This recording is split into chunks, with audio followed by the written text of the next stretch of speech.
ప్రస్తుతం రాధారెడ్డి గారిని మాట్లాడవలసిందిగా కోరుతున్నాను. వేదికను అలంకరించిన పెద్దలు, మాజీ మంత్రివర్యులు శ్రీ ఆలపాటి రాజేంద్ర ప్రసాద్ గారు, సబ్ కలెక్టర్ తెనాలి శ్రీ ప్రఖర్ జైన్ గారు, మా నాన్నగారి స్నేహితులు పాటిబండ్ల దక్షిణామూర్తి గారు, అలాగే రామ్మోహన్ రావు గారు, Amrit Sai institute of science and technology Paritala సెక్రటరీగా చేస్తున్న రామ్మోహన్ రావు గారు, మా శ్రీవారు గాంధీ గారు, మరియు ఈరోజు ముఖ్యంగా నన్ను దీనికి అవార్డు నాకు సన్మానం చేస్తూ ఈ కార్యక్రమానికి ఆహ్వానించిన మొవా సత్యనారాయణ గారు, విజయలక్ష్మి గారి పేరిట ఈ అవార్డు ఒకటి నెలకొల్పటం, వారి కుటుంబ సభ్యులు అందరూ సేవా కార్యక్రమాలు చేయటం, రకరకాల పర్మనెంట్ కన్స్ట్రక్షన్స్ మరియు ఈ విద్యార్థులకి ప్రోత్సాహకాలు ఇవన్నీ అందిస్తూ ఒక్కొక్క సంవత్సరం వారి శ్రీమతి గారి వర్ధంతి సందర్భంగా ఒక్కొక్కరిని రోల్ మోడల్గా మీకు ఇంట్రడ్యూస్ చేయడానికి మాకు ఈ అవార్డులు ఇస్తున్నారు అని చెప్పి నేను భావిస్తూ ఉన్నాను. తెనాలి రావటం నాకు చాలా సంతోషం. తెనాలి అంటే ఇక్కడ సీతారామయ్య గారి అమ్మాయిగా నన్ను గుర్తించటం అన్నది నాకు చాలా సంతోషాన్ని ఇచ్చే విషయం. ఇక్కడ అందరూ కూడా నాన్నగారిని తలుచుకోవటం, వేదిక మీద ఉన్న వారందరూ, అది వారికి నా తరపు నుంచి నేను ఇచ్చిన గౌరవంగా అనుకుంటాను. మా నాన్నగారికి వాళ్ళ అమ్మాయి స్థానంలో ఉండటం, ఆయన 2020లో చనిపోయారు, మన కరోనా పీరియడ్లో.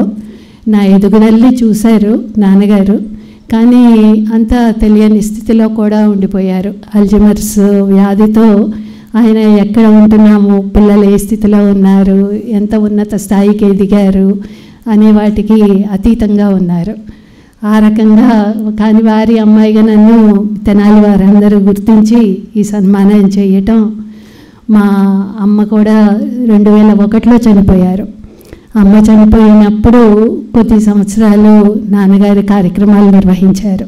ఇలాగే ఒక స్మారక సమితిలాగా మేము కూడా ఒక ట్రస్ట్ లాగా ఫామ్ అయ్యి కొన్నాళ్ళు కొన్ని కార్యక్రమాలు చేశాము.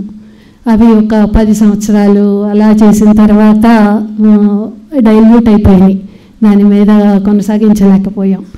అలాంటిది సేమ్ మాకు అలాగే అనిపించింది. విజయలక్ష్మి గారు, సత్యనారాయణ గారిది ఈ కార్యక్రమం చేయటాలు చూడటాలు చేస్తూ ఉంటే మేము మొదలుపెట్టినట్లుగానే వారు కూడా చేస్తూ ఉన్నారు అని చెప్పి చాలా సంతోషం కలిగింది. కానీ వారి కుటుంబ సభ్యుల బలంతో సహాయంతో వాటిని కంటిన్యూ చేస్తూ పోతూ ఉన్నారు.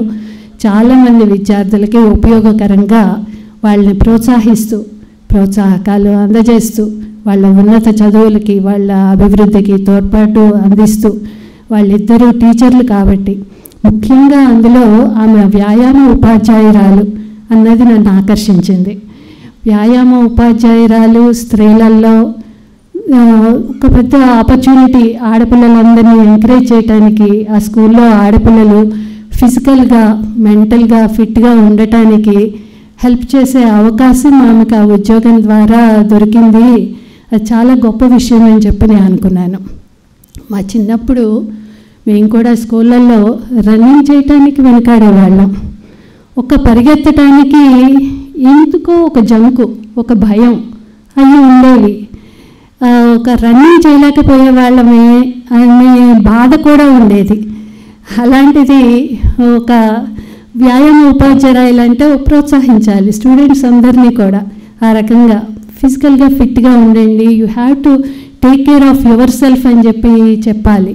మీకు న్యాచురల్గా జరిగే రజస్వల ఈ కార్యక్రమాలు వాటన్నిటి వల్ల కూడా మీరు యూ నీడ్ నాట్ వెనకడుగు వేయాల్సిన పని లేదు, అది ఇట్స్ ఎ న్యాచురల్ ఫినామినన్ అని చెప్పి తల్లిదండ్రులు చెప్పాలి. తల్లిదండ్రులు చెప్పలేనప్పుడు టీచర్లు చెప్పగలగాలి. ఆ టీచర్లు ముఖ్యంగా వ్యాయామ ఉపాధ్యాయులు ఆ పాత్ర పోషించగలుగుతారు అని చెప్పి నేను అనుకుంటూ ఉన్నా.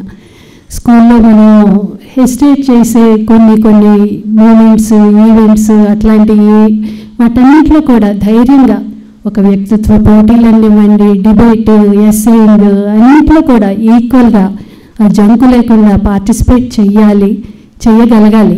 చేయటానికి ఇంట్లో బయట కూడా ప్రోత్సాహకం లభించాలి. మీకు టీచర్లు మీకు ఆ రకమైన ప్రోత్సాహాన్ని అందించాలి అని చెప్పి అందిస్తున్నారు అని. ఆ తర్వాత కూడా వారు రిటైర్ అయిపోయాక చనిపోయిన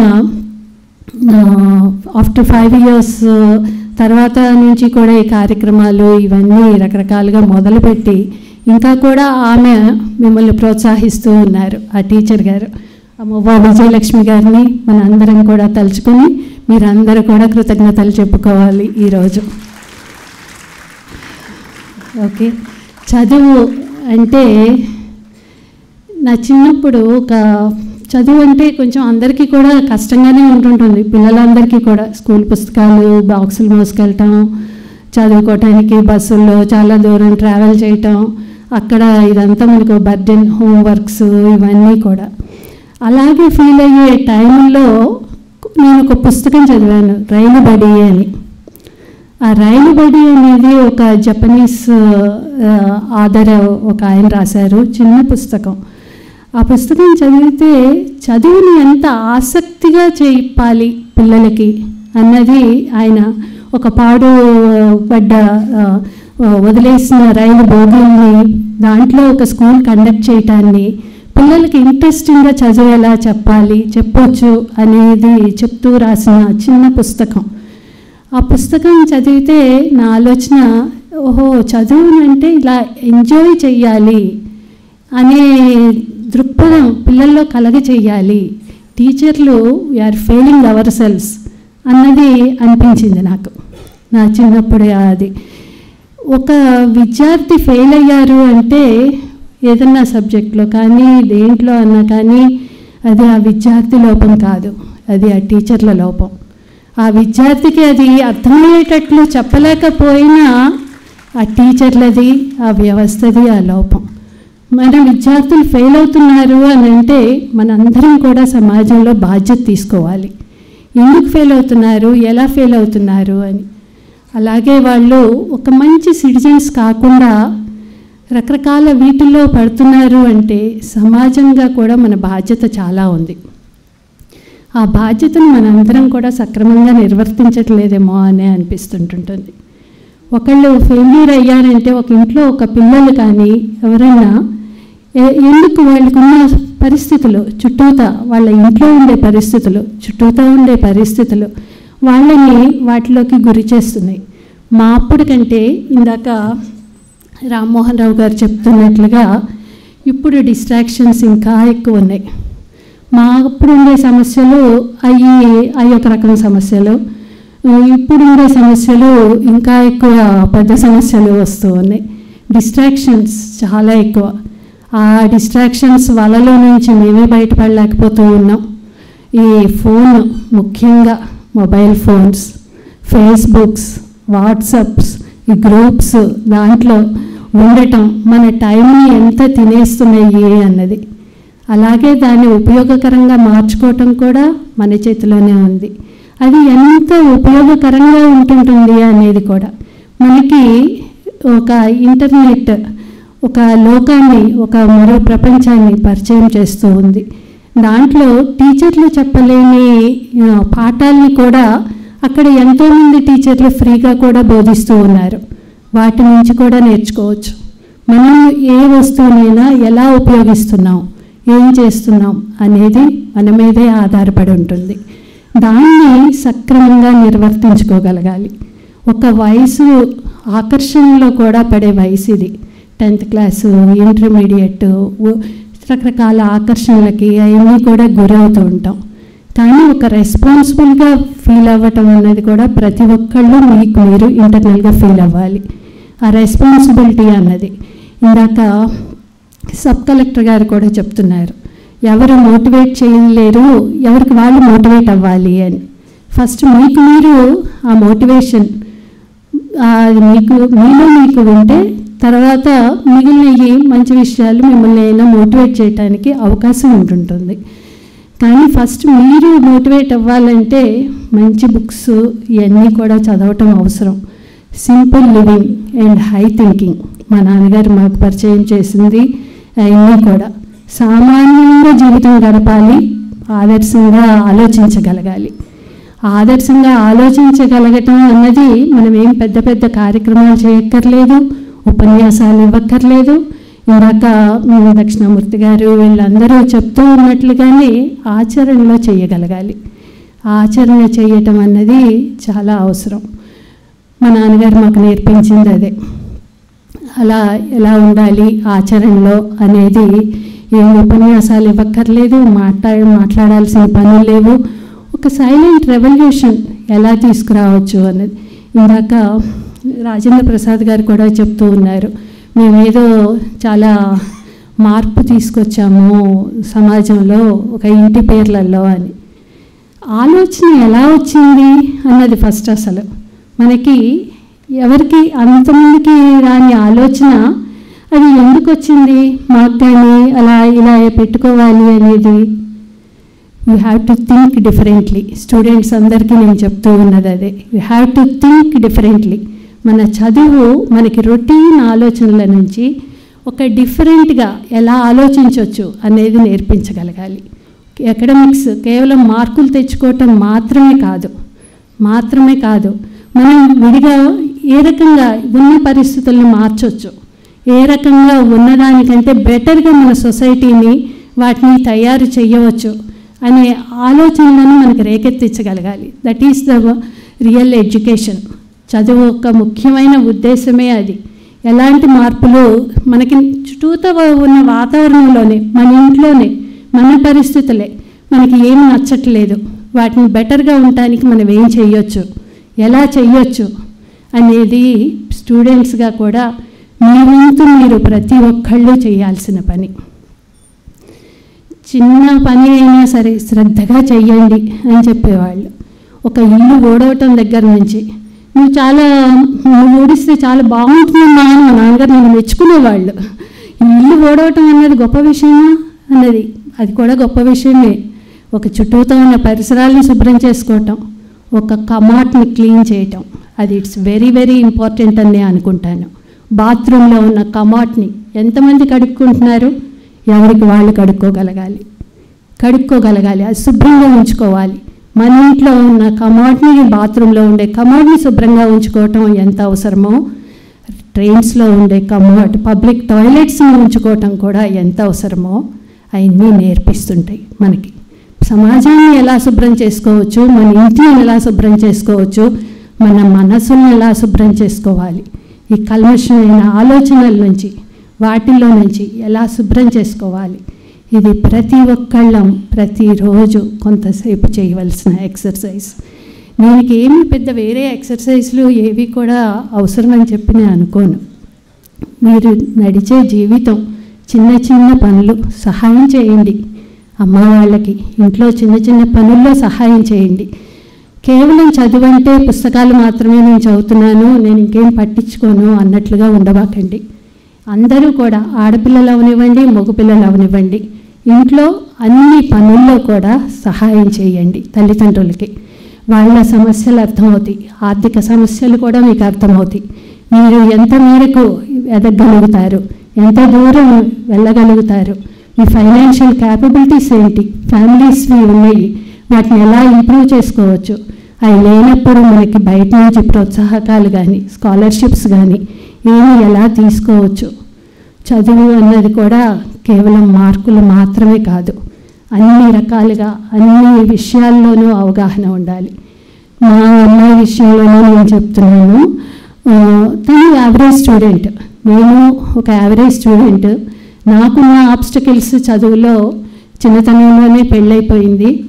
అది మా అప్పుడు నేను మీ అప్పటికి మా అప్పటికి తేడాలని చెప్పే కదా, ఆడపిల్లలకి బాల్య వివాహాలు జరగటం అన్నది it's a very big obstacle for their career and success. అన్నిటికీ కూడా ఎదుగుదలకి అదొక పెద్ద అడ్డంకి. ఆ చిన్న వయసులోనే పెళ్లి చేయటం, పిల్లలు పుట్టడం, ఇవన్నీ వాళ్ళ భవిష్యత్తుని ఆపేసే విషయాలు. కానీ అలాంటి వాటిని అధిగమించాను నేను. అలాంటి వాటిని అధిగమించగలిగాను. ఎలా అధిగమించగలిగాను? కాన్స్టెంట్ ఎడ్యుకేషన్, కాన్స్టెంట్గా చదువుకోవటం. ఇన్ని డిగ్రీలు వచ్చినాయి అని చెప్పి నాకు చెప్తూ ఉన్నారు. ఆ డిగ్రీలు రావటం కంటే కూడా దాని వెనక కాన్స్టెంట్గా చదువుతూ ఉన్నాను, ఒక ప్రయత్నం చేస్తూ ఉన్నాను. ఒక ఉద్యోగాల కోసమనే కాదు, ఉద్యోగం చదువు అన్నది ఒక మానసిక వికాసం కోసం, మనకి కేవలం ఒక డిగ్రీలో ఏయో యాడ్ అవటం కోసం కాదు. ఒక ఉద్యోగం అన్నది ఒక సంపాదన, మన ఐడెంటిటీ కోసం. ఉద్యోగం అవసరం, కానీ ఉద్యోగం ఒక్కటే పూర్తి పరమావధి కూడా కాదు. దాంట్లో నుంచి మనం సమాజంలో ఒక మంచి వ్యక్తులుగా ఎలా ఉండాలి, మనం సమాజానికి భారం కాకుండా ఎలా ఉండాలి, సమాజానికి మనం ఒక చెడ్డ పేరు తీసుకురాకుండా మన చుట్టూతో ఉన్న వ్యక్తులకి వాటికి ఒక మంచి పేరు గౌరవం ఎలా తీసుకురావాలి అన్నది అది ముఖ్యం. అది ఆ పని మీరు చిన్న చిన్న విషయాలతోటే చేయగలుగుతారు, పెద్ద విషయాలు అక్కర్లా. కంటిన్యూ మీరు ఇవ్వగలగటం 100% ఇవ్వండి. మీరు అన్ని మార్కులు 100% తెచ్చుకోకర్లా, 90% రాకపోయినా కానీ తల్లిదండ్రులంగా మేము సంతోషిస్తాం. కానీ మేము ఎక్స్పెక్ట్ చేసేది తల్లిదండ్రులుగా ఏంటంటే యూ షుడ్ గివ్ యువర్ 100%. అంత శ్రమ పడాలి. మీరు 100% శ్రమ పడితే మీరు ఎంతవరకు రీచ్ అయినా కానీ మాకు సంతోషమే. దాంట్లో నుంచే ఎలా రావచ్చు అన్నది. అదే నేను మా పెద్దమ్మాయి గురించి కూడా చెప్తూ వస్తున్నాను. తను కూడా యావరేజ్ స్టూడెంటే. క్లాస్లో క్వశ్చన్స్ అడగటానికి భయపడేది. తను మ్యాథ్స్ వీటన్నిటిలోనూ వీక్గానే ఉండేది. సాధారణంగా పిల్లలందరం మ్యాథ్స్ వీటిలో కొంచెం భయపడుతూనే ఉంటాం, మ్యాథ్స్కి వాటికి. క్లాస్లో క్వశ్చన్స్ అడిగితే మన ఏమనుకుంటారో, మన వీక్నెస్ని క్వశ్చన్ చేస్తున్నాం, ఈ అమ్మాయికి కూడా రాదా అనుకుంటారా అనే భయాలు ఉంటాయి మనకి. ఈ భయాల్ని ఎలా అధిగమించాలి ఏంటి అంటే ఒక మంచి స్నేహితుల ద్వారా అధిగమించవచ్చు. యాక్చువల్గా ఒక గుడ్ ఫ్రెండ్ వాళ్ళతో షేర్ చేసుకోగలిగితే, ఇందాక ప్రఖర్ జైన్ గారు కూడా చెప్తూ ఉన్నారు, ఎప్పుడైతే షేర్ చేసుకున్నామో సమస్యల్ని వాటిని అధిగమించవచ్చో తెలుసుకొని దాంట్లో ఉంచే ఇప్పుడు ఐఏఎస్ సివిల్స్లో వాటిల్లో సక్సీడ్ అవ్వగలిగానని చెప్పారు. అలాగే మీరు కూడా ఫ్రెండ్స్తో డిస్కస్ చేయండి. మీకు అందరూ ఆ సబ్జెక్టు చెప్పగలరు అనుకున్న ఫ్రెండ్స్తో, వాళ్ళు ఇంకా బెటర్గా మీకంటే వాళ్ళకి బాగానే అర్థమైంది అనుకునే వాళ్ళతో డిస్కస్ చేయండి. వాళ్ళతో కలిసి కూర్చోండి, చదువుకోండి. మీ స్థాయి చాలినప్పుడు మీ టీచర్స్ని అడగండి. మీ టీచర్స్ కూడా హెల్ప్ఫుల్గా చేస్తారు. పిల్లలు ఎవరైనా ప్రశ్నలు అడిగితే తప్పకుండా హెల్ప్ చేస్తారు టీచర్స్ ఎవరైనా కానీ. అంతే తప్పితే ఆ రోజు కాకపోతే నెక్స్ట్ డేకైనా మీ డౌట్ని వాళ్ళకి మనసులో ఉంటుంటుంది, అది క్లియర్ చేయడానికి ట్రై చేస్తూ ఉంటారు. తప్పనిసరిగా అడగండి. అలా ఏ టీచర్స్ అయితే పిల్లలు ఇబ్బంది పడుతున్నారో ఏ విషయాల్లో అన్నవి చూసుకొని వాళ్ళకి కేవలం అకాడమిక్స్ కాకుండా కొంచెం మోరల్ వాల్యూస్ కూడా చెప్పి సపోర్ట్ ఇవ్వగలుగుతారో ఆ టీచర్స్ జీవితాంతం మనకు గుర్తుండిపోతారు. మనం పెద్దయ్యాక ఒక టీచర్స్ పేర్లు ఎవరు అన్నా మీకు నచ్చిన టీచర్ ఎవరు అంటే మనం చెప్పేది ఆ టీచర్ పేరే. అందుకని టీచర్స్ అయినా కూడా కొంచెం వాళ్ళ ఉన్న లిమిట్స్ దాటుకొని కనుక మీకు హెల్ప్ చేయగలిగారు అంటే కనుక ఆ టీచర్స్ మీ మనసులో ఉండిపోతారు. వాళ్ళు మీ మీద పెద్ద ముద్ర వేస్తారు. ఆ ముద్ర మీ జీవితాంతం మీరు కూడా కంటిన్యూ చేయగలగాలి. అన్నిటికంటే కూడా హార్డ్ వర్క్, సక్సెస్ అవ్వటానికి షార్ట్ కట్స్ ఏవి ఉండవు, హార్డ్ వర్క్ మాత్రమే. సక్సెస్కి చాలా దారులు ఉంటాయి అని ఇందాక ప్రఖర్ జైన్ గారు అన్నారు, కానీ సక్సెస్కి చాలా దారులు ఏమీ ఉండవు. అన్నిటికీ కూడా హార్డ్ వర్క్ చేయాలి. ఎంత కష్టపడితేనే అంత. ఆ కష్టపడటం అన్నది కేవలం అకాడమిక్స్ కాకుండా అన్ని రంగాల్లో అన్ని విధాలుగా కూడా కష్టపడండి. ఆ వాటిని ఇంతకు నుంచి చెప్తూ బ్రేక్ చేస్తూ వస్తూ ఉన్నాను. మిగిలిన అన్ని రంగాల్లో ఉన్నప్పుడే మీకు మంచి కాలేజెస్లో సీట్స్ వస్తాయి. మా అమ్మాయికి లండన్ స్కూల్ ఆఫ్ ఎకనామిక్స్లో సీట్ రావడానికి తను చదువులో తనకంటే క్లాస్లో మిగిలిన పిల్లలకి ఎక్కువ స్కోర్లు వచ్చినా కూడా తనకు ఉన్న వేరియస్ డిసిప్లిన్స్లో ఉన్నది వాళ్ళు అక్కడ కన్సిడర్ చేశారు. తనకి డ్యాన్స్ వచ్చు, షటిల్ వచ్చు, స్పోర్ట్స్ ఇంటర్ స్కూల్స్ స్పోర్ట్స్లో కనుక ఆడితే ఫారిన్ యూనివర్సిటీస్ వాటిని కన్సిడర్ చేస్తాయి. అది గుర్తుపెట్టుకోవాలి మీరు. కేవలం మనకి స్పోర్ట్స్ చదువు ఒక్కటే అనుకుంటే సరిపోదు. వీటి అన్ని రంగాల్లో కూడా మీ ఎక్స్ట్రా కరిక్యులర్ యాక్టివిటీస్ని మీ ఇంట్రెస్ట్ ఏది ఉంటుంది రేపు భవిష్యత్తులో అన్నది తెలుసుకోవటానికి కూడా అన్నిట్లో కొంత వేలు పెట్టడం అవసరం. మీరు రేపు ఏ డైరెక్షన్లో వెళ్ళాలి, మీ గోల్ ఎలా ఫిక్స్ అవ్వాలి అన్నది చూడటం కోసం కూడా చిన్నప్పుడు అన్నిట్లో కొంచెం ప్రవేశం పెట్టుకుంటే మీ ఇంట్రెస్ట్ ఎటు ఉంది అన్నది మీకు కూడా గ్రాడ్యువల్గా అర్థమవుతుంటుంది.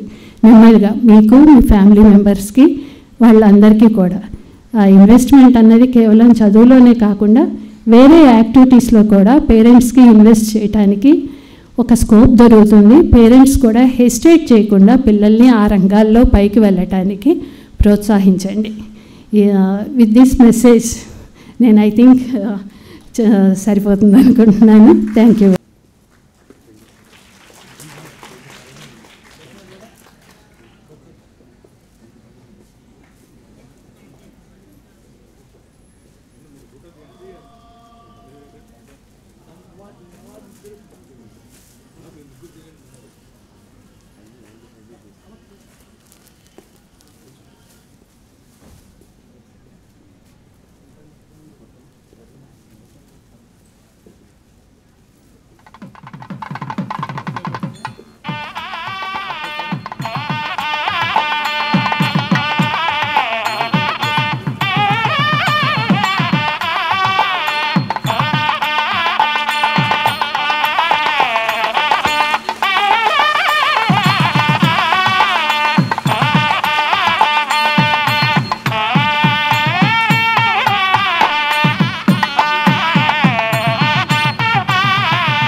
జస్టిస్ డాగుర్తిగా సేవలు అందిస్తున్నారు.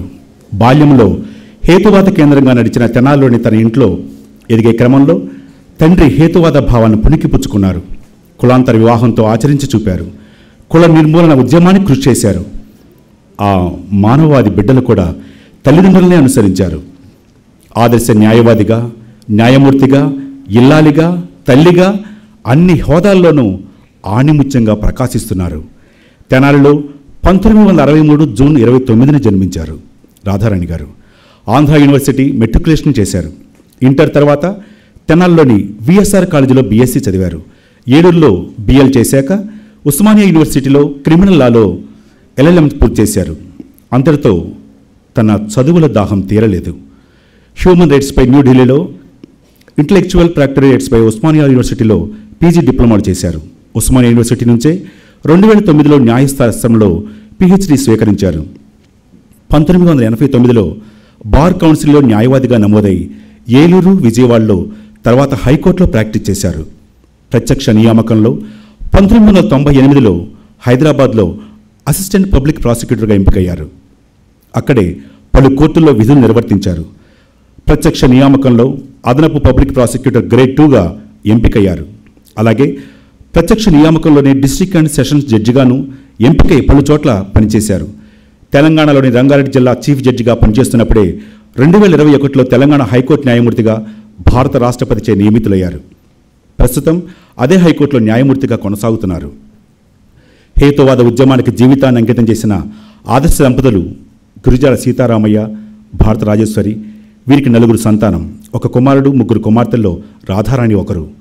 రైల్వే స్టేషన్, బస్ స్టేషన్లో ఎక్కడ దిగినా సీతారామయ్య నివాసం, విమానం మేడ అని అంటే చాలు. అక్కడికి వెళ్ళాలంటే నేరుగా తీసుకొచ్చేంత గుర్తింపు ఆ ఇంటికి. హేతువాద ఉద్యమంలో ఆయన చివరి శ్వాస వరకు కృషి చేశారు. సీతారామయ్య హేతువాదిగా, మానవవాదిగా తెలుగునాట హేతువాదులకు చిరపరిచితులు. రామలింగేశ్వరపేటలోని తన నివాసానికి ఎంఎన్ రాయ్ భవనంగా పేరు పెట్టారు. తన కుమారుడికి ఎన్ఎం రాయ్ పేరిట నామకరణం చేశారు. ఎన్నో కులాంతర మతాంతర వివాహాలను జరిపించారు. ఆడపిల్లలనే వివక్ష లేకుండా వారికి ఆర్థిక స్వావలంబన ఉండాలని చక్కగా చదివించారు. తండ్రి భావాలకు ప్రభావితులైన పిల్లలంతా ఆదర్శ వివాహాలనే చేసుకున్నారు. రాధారాణి, సిఎల్ఎన్ గాంధీల కులాంతర వివాహాన్ని జస్టిస్ సావుల సాంబశివరావు, న్యాయశాఖ మాజీ కార్యదర్శి జాగలమూడి వీరాస్వామి జరిపించారు. రాధారాణి భర్త సిఎల్ఎన్ గాంధీ రవాణా శాఖలో అడిషనల్ కమిషనర్గా రిటైర్ అయ్యి హైదరాబాద్లోనే స్థిరపడ్డారు. ప్రస్తుతం హైకోర్టు న్యాయవాదిగా, కన్సల్టెంట్గా పనిచేస్తున్నారు. వీరిరువురు హేతువాదులు. కుల నిర్మూలన సంఘంలో చురుకుగా పనిచేశారు. వీరి కుమార్తె చేతన అమెరికన్ పౌరసత్వం పొంది అక్కడే లీగల్ కన్సల్టెంట్గా ఉన్నారు. మరో కుమార్తె మానవి ఎంబీబీఎస్ ఎండీ చేసి పంజాబ్లోని పాటియాలలో గల మణిపాల్ ఆసుపత్రిలో సీనియర్ రెసిడెంట్ డాక్టర్గా ఉన్నారు. తల్లిదండ్రులు ఆదర్శంగా కుమార్తెలిద్దరూ కులాంతర వివాహాలే చేసుకున్నారు. ఇంతటి మహోన్నత మూర్తికి సేవామూర్తి శ్రీమతి మోవా విజయలక్ష్మి స్మారక అవార్డును ప్రదానం చేయడం భాగ్యంగా భావిస్తున్నాం. భవిష్యత్తులో మరిన్ని ఉన్నత పదవులు చేపట్టాలని కోరుకుంటూ ఈ చిరు సత్కారాన్ని మేము అందజేస్తున్నాం. వ్యవస్థాపకులు మోవా సత్యనారాయణ గారు, శ్రీమతి మోవా విజయలక్ష్మి స్మారక సేవా సమితి. Thank you very much.